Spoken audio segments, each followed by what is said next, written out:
Number 1 है आपका emergency fund. Step number 1 है इमरजेंसी फंड।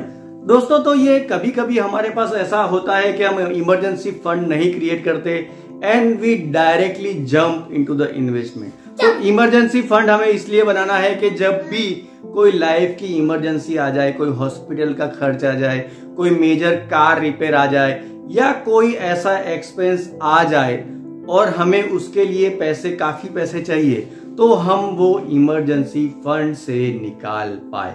क्योंकि दोस्तों ऐसा होता है कभी कभी लाइफ में ऐसी सिचुएशन आ जाती है कि हमें ये पैसों की जरूरत पड़ती है, और जब हम इमरजेंसी फंड नहीं बनाते और सीधा इन्वेस्ट करना शुरू कर देते हैं, तो ऐसी सिचुएशन आने पर ऐसा हो जाता है कि हमें अपना इमरजेंसी फंड जो इन्वेस्टमेंट किया हुआ है उसमें से निकालना पड़ता है, जिसकी वजह से हमारी इन्वेस्टमेंट जो लगातार बढ़नी चाहिए वो बढ़ती नहीं है और उसमें हमें कंपाउंडिंग का फायदा नहीं होता है। तो इमरजेंसी फंड आपके इमरजेंसी एक्सपेंस के लिए हमेशा रखनी चाहिए। ठीक है दोस्तों।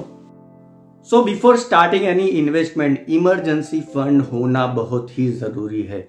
और ये इमरजेंसी फंड आपको कितना रखना चाहिए? इमरजेंसी फंड आपको रखना चाहिए, अगर आप सैलरीड एम्प्लॉय हो तो आपके जो घर के खर्चे हैं और घर के खर्चे इंटू 6 उतना करके आपको इमरजेंसी फंड रखना चाहिए। अगर आपका घर के खर्चे है 20,000 रुपए, तो 20,000 इंटू 6 करके 1,20,000 आप इमरजेंसी फंड में रख सकते हो।